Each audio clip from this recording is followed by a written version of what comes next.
दोस्तों नमस्ते प्रणाम गुड मॉर्निंग। तो कैसन बानी रहा लोग। उम्मीद बा कि आप लोग ठीक है। एक छोटी सी कोशिश है, छोटा सा सॉन्ग है। तो प्लीज दोस्तों कमेंट करके जरूर बताएं कि सॉन्ग कैसा लगा हमारा। इस चैनल पे नए हैं तो चैनल को सब्सक्राइब कर लीजिएगा, ताकि हम कोई भी वीडियो कोई भी ब्लॉग डालें तो सबसे पहले आप लोग के पास पहुंचे।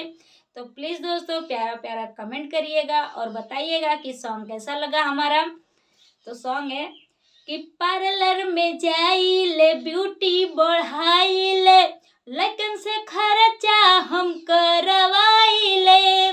पार्लर में जाइले ब्यूटी बढ़ाइले, लेकिन से खर्चा हम करवाइले।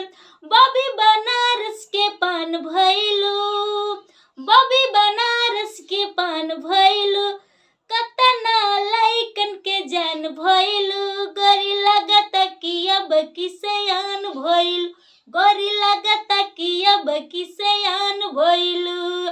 पार्लर में जाइले ब्यूटी बढ़ाइले, लेकिन से खर्चा हम करवाइले।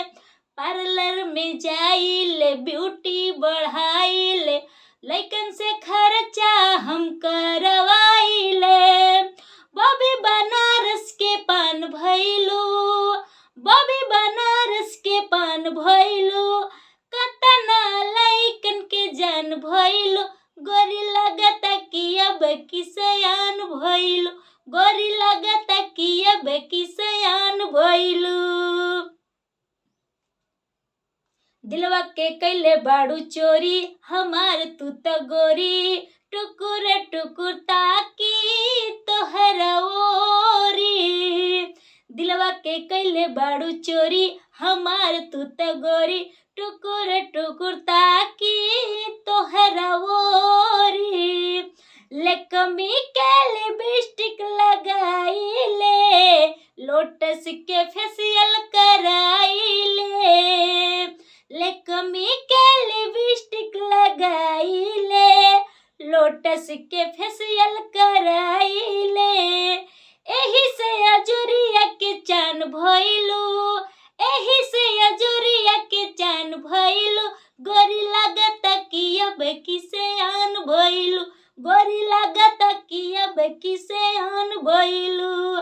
पार्लर में जाइले ब्यूटी बढ़ाइले, लेकिन से खर्चा हम करवाइले। पार्लर में जाइले ब्यूटी बढ़ाइले, लेकिन से खर्चा हम करवाइले। बॉबी बनारस के पान भइलू, बॉबी बनारस के पान भइलू, कतना लाइकन के जान भइलू। गोरी लगता कि अब किसयान भइलू, गोरी लगता कि अब किसयान भइलू। तो प्लीज दोस्तों अगर सॉन्ग अच्छा लगे तो लाइक कमेंट सब्सक्राइब जरूर कीजिएगा। इस चैनल पे नए हैं तो चैनल को सब्सक्राइब कर लीजिएगा, बेल आइकन दबाना ना भूलिएगा। नमस्ते प्रणाम, हर हर महादेव।